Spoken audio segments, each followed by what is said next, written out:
Hey, I'm Jonah Feingold. I'm a filmmaker creator here in Greenpoint, Brooklyn. I'm going to be giving some filmmaking advice that I don't think has really ever been given on YouTube before. So let's get right into it. First off, welcome to my studio here in Greenpoint, Brooklyn. I'll be touring it and showing you guys more about it throughout this year. Right now, we have this little psych up, got this new microphone, and we're just vibing. We're just gonna see how it goes. Let this play in the background while you're doing your laundry, or maybe writing your next script. But I wanted to give some pieces of filmmaking advice. Quick about me: I have been making films since I was big enough to hold a camera. Maybe when I was 4 years old, and I saw a movie called Hook, and that changed my life, and that made me want to make movies.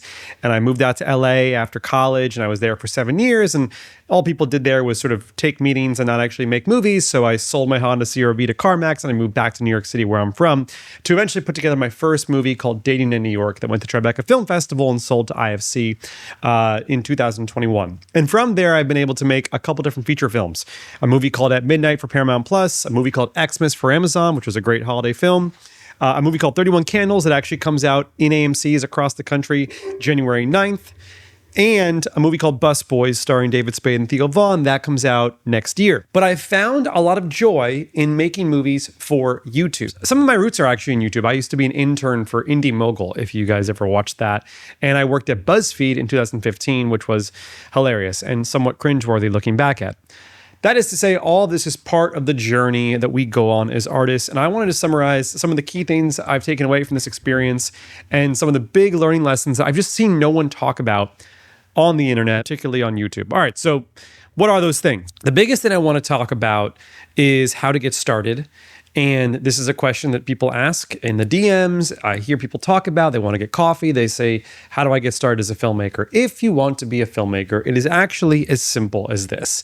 And the only thing you can do to progress your career forward and to actually start making bigger projects or just feeling fulfilled as an artist is to simply, and here, bear with me here, is to simply create. I mean, come up with an idea, create the thing, release the thing, move on.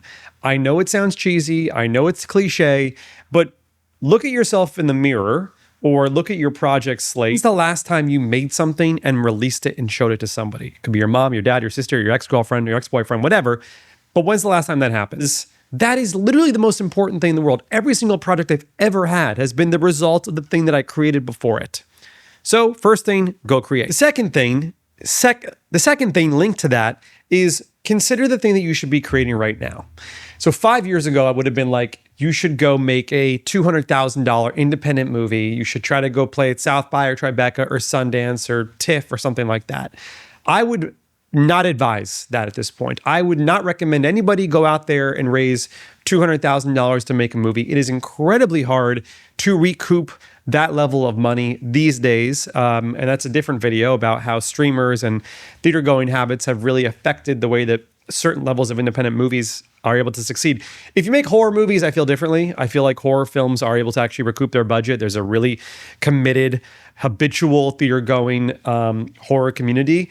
But if you're going to make any other kind of movie, particularly a rom-com like I make, I wouldn't go for the $200,000 one. What I would do is just consider what it is you should be making. I think that some of the greatest directors had to look in the mirror and say, what is happening in this era? And I'm not saying go make vertical dramas. I'm saying maybe you go make a 10-part series that you're putting on YouTube, or maybe you're going to make a $10,000 micro-budget movie that you're going to rent out a theater in Greenpoint, and you're going to invite all your friends, and you're going to make it that way. But I would just look at the landscape and encourage the question. This is a big theme, right? Asking ourselves questions like, what is the thing we should go do? What is that type of media that we should be going to make?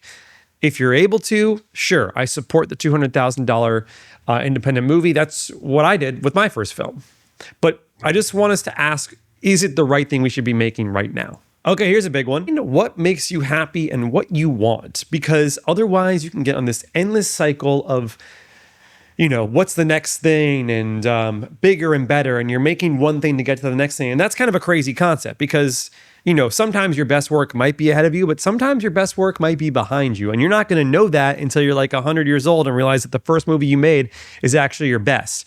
So let's get more specific. When I sit down with people and they say that they want to be a director, or, we're doing an advice chat, I ask them to like be very specific about the visual that they want. Do you want to be a showrunner? Do you have a 12-person writing staff and your show is on ABC? Do you want to be a studio filmmaker and you're making Lego Movie 2? For me, the vision was always, I would be happy when I am on set directing National Treasure 3, and I can look to my left and look to my right, and that's the project I'm making. That has obviously changed because those kind of movies don't get made anymore, and to even get in that position, that conversation is somewhat crazy these days. So I have found, for me, I am happiest when I create something of meaningful length and depth, and I can release it and people can see it and engage with it. That is what makes me happy.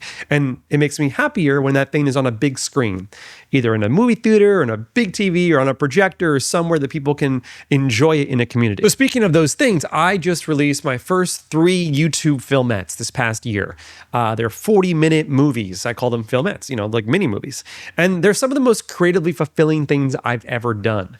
And the most recent one I got to make, we found a brand sponsor. And this is actually, I think, where the trend is going for a lot of different things. I think that you should reach out to brands to help pay for the art, and they should be meaningful partners in this case. So for the most recent one, Good to See You 2, which is a sequel to Good to See You 1, which you can watch here, I partnered with Epidemic Sound. They're the sponsor of that video, but I'm going to talk about them right now because one of the important things that I don't hear people talk about on YouTube is film score in relation to your movie.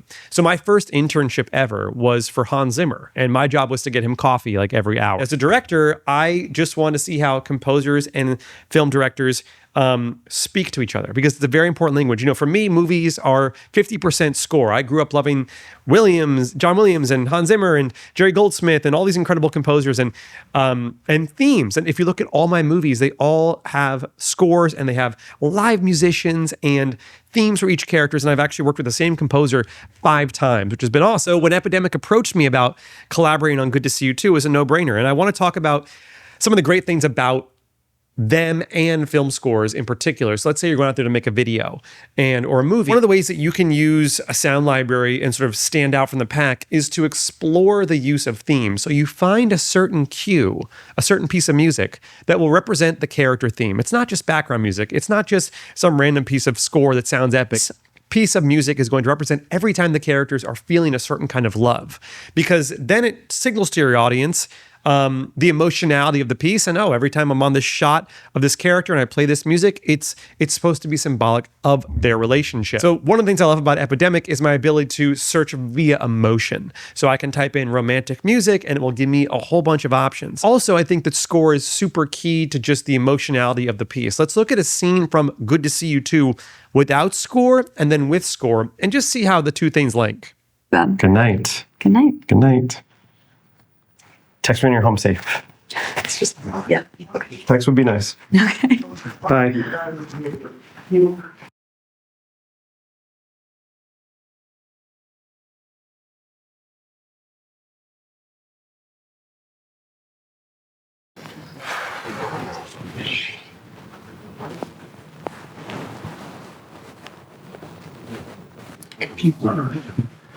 Oh, Jonah. Good night. Good night. Good night. Text me when you're home safe. It's just, yeah. Okay. Text would be nice. Okay. Bye.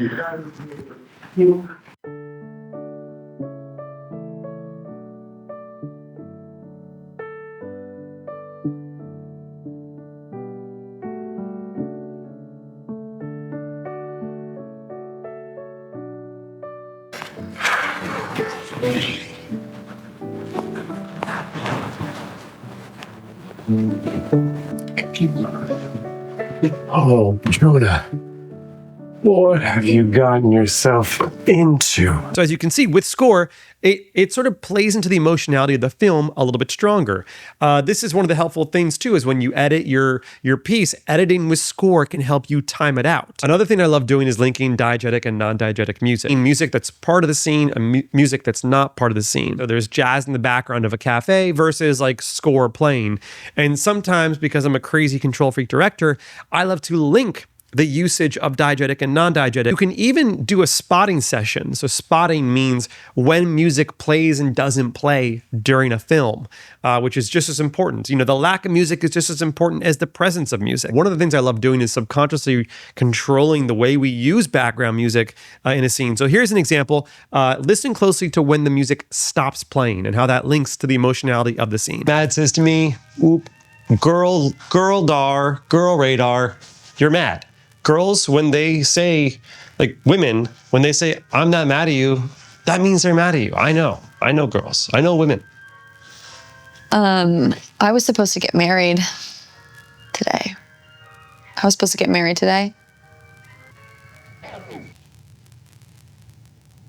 So that's why I'm mad. Okay, last thing, because again, music is really important and it just isn't talked about enough on YouTube. In your film piece, Epidemic has this incredible feature. I know this sounds super plugged in sponsors, and technically they sponsored the other video, but this is real. My excitement for this is real. You have a feature where it can actually link into DaVinci Resolve. And I can, in DaVinci, not having to go to a website, I can look up the score and I can drag and drop and I can hit download and it shows up right into my media pool, which I just think is amazing. And it makes the discovery process so quick and easy and fun. And truly, there's nothing better, at least for me as an editor, than finding a piece of music that perfectly matches your score. So this piece of advice is, don't be afraid to use film score. And of course, thank you to Epidemic Sound for sponsoring Good to See You Too. Okay, I got two more things for you. The next one is don't quit your day job. And it is as hard as you think it is to make money in this business. I used to think that you'd get rich being a film director. And maybe in the 90s and 80s you did. Maybe you got paid $1 million or something like that dollars. But as someone who works in the space, I have like 30 filmmaking jobs, even as someone who makes feature-length films, even as someone who made a movie for a big streamer. Because the budgets are much smaller and you get paid a one-off salary. You don't own the movie. You don't get residuals anymore. You get this one-off rate, and that's after like 5 years of work to even get that opportunity, which is like absolutely insane. So if you're going to go into film directing, I would really encourage having some backup options or some simultaneous options. Are you doing brand work? Are you shooting weddings? Are you doing music videos? Although I realize those things are equally as hard and draining as the actual main process. Do you have a small business? What are the other things you're doing? But seriously, this idea of in 2026, it doesn't make sense to quit your job to pursue filmmaking. The two things should actually coexist, and I think it will help make the film better. Cultural restrictions lead to interesting creative results. I really believe that. Okay, last piece here, and this is something I haven't heard people talk about. So the most important thing when you make anything, regardless of budget and gear, which, quick answer on gear, I love the FX3. It's an amazing camera. Yes, it can make a difference. That's a great camera to buy. Go buy it. I've been using it for years. So there's that. Also, iPhones are great. But the most important thing when you go make something, which is free, by the way, what I'm about to say, is the emotionality of the piece.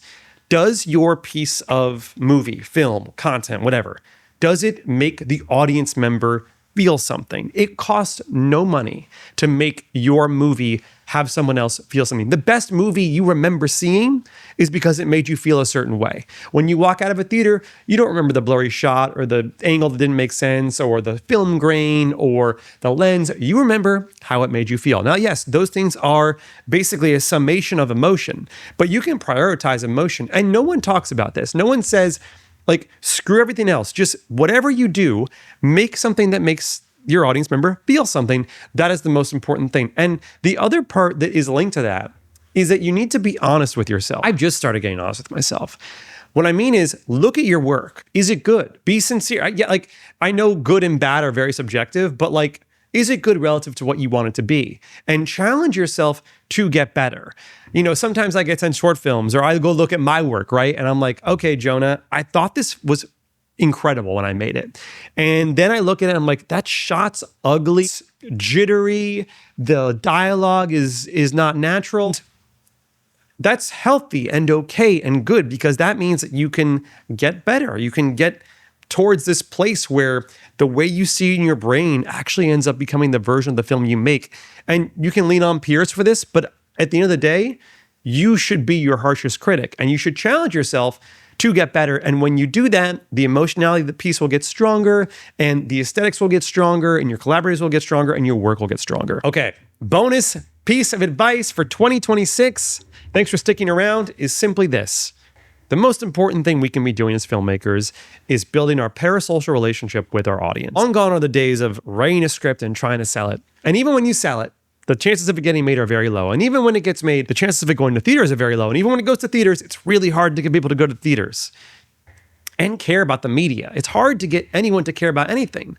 But if you do the groundwork and start to connect to your community or fans of the genre or fans of your own work and treat them like your friends, treat the parasocial relationship seriously. Get their emails. Tell them when your work is out, how they can watch it, and provide extra value. Do a Q&A. Send them a hat. Write them a letter. Things that you can start to do to tell your audience, hey, this work is worthy of your time. And of course, if the work is great, it'll speak for itself. All right, guys. So thanks for watching this. Welcome to the Romantical Studios YouTube channel. Go check out my filmettes on my other channel. Let me know in the comments if you have any questions. I'll be making one of these a week. I love you. Happy New Year and goodbye.